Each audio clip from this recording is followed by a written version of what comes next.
اس کا مطلب یہ ممکن ہے کہ انسان عین اس حالت میں کہ جب اللہ کے حکم سے اپنے گھر کو چھوڑ کر سینکڑوں کلومیٹر دور گیا ہو، مال خرچہ کیا ہو، اپنی اولاد سے دور رہا ہو، اپنی بیوی سے دور رہا ہو، شریعت خاصہ پر عمل کیا ہو۔ ایک شریعت عامہ ہے، ایک شریعت خاصہ ہے۔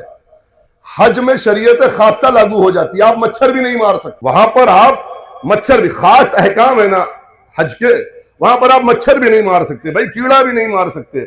خاص احکام کا پابند رہا ہو، خاص احکام پر عمل کیا ہو، عطر نہیں لگا سکتا، بدبو سے ناک نہیں بند کر سکتا، وغیرہ وغیرہ وغیرہ وغیرہ۔ اتنی مشقتیں اور اتنی زحمتیں اٹھانے کے بعد، اتنا مال خرچ کرنے کے بعد، اتنا ایثار کرنے کے بعد، ہو سکتا ہے کچھ بندے ایسے ہوں جو یہ کہیں کہ ہمیں اس کے بدلے دنیا چاہیے۔ ممکن ہے کہ کچھ بندے ایسے ہوں، ممکن ہے کہ کچھ بندے ایسے ہوں جو یہ کہیں کہ ہمیں اس ساری زحمتوں کے بدلے دنیا چاہیے، ٹھیک ہے، پروردگارہ ہمیں دنیا عطا کر دے، ہمیں ان تمام زحمتوں کے بدلے دنیا میں کچھ دے دے۔ پروردگار کہتا ہے کہ اگر اس کے بدلے دنیا مانگ لی تو تمہیں آخرت میں کچھ نہیں ملے گا۔ یعنی دنیا بے عنوان محض دنیا، دنیا بے عنوان محض دنیا، صرف اور صرف دنیا اگر مانگ لی تو تمہاری قسمت میں آخرت میں اس کے بدلے کچھ نہیں بچے گا۔ اور کچھ بندے ایسے ہوں گے جو کہیں گے پروردگارہ ہمیں دنیا نہیں چاہیے، ہمیں دنیا میں نیکی چاہیے اور آخرت میں بھی نیکی چاہیے۔ یعنی دو طرح کا اجر ہو سکتا ہے۔ کاش میں یہ بات آپ تک پہنچا لے جاؤں، دو طرح کا اجر ہو سکتا ہے۔ ایک اجر وہ ہے جو آخرت کے اجر کو ضائع کر دیتا ہے، ایک اجر وہ ہے جو ملتا دنیا میں بھی ہے لیکن آخرت کے اجر کو باقی رکھتا ہے۔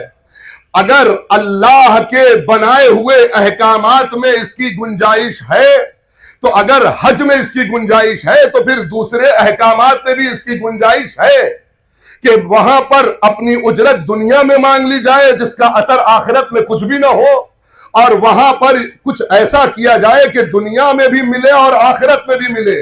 اے عزیزوں، اگر یہ گنجائش حج میں ہے تو یہ گنجائش عزاداری میں بھی ہے۔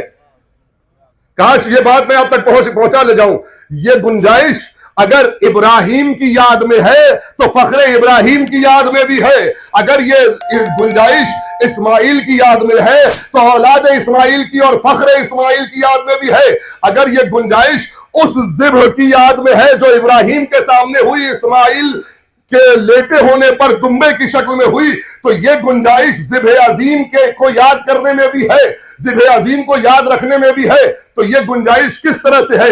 یہ گنجائش ایسی ہے کہ جب ذکر حسین کرنے سے پہلے یہ کہہ دے کہ ذکر حسین کروں گا تو لیکن لوں گا اتنا، اجرت اتنی ہوگی، اتنا آنا، اتنا جانا، اتنا خرچہ پورا چاہیے، اکاؤنٹ میں پہلے ٹرانسفر کیجئے، سیکریٹری سے ملیے، تو بس سمجھ لیجئے یہ دنیا میں جو چاہے کما لے، یہ آخرت میں کچھ نہیں پا سکتا۔ لیکن اگر یہ اجرت کو آپ سے نہ لے کر جناب سیدہ پہ رکھ دے اور کہے بھائی جو ہدیہ آپ دیتے ہیں آپ جانے، مجھے کچھ نہیں پتا، ہمیں دنیا میں بس نیکیاں چاہیے، آخرت میں اجر چاہیے۔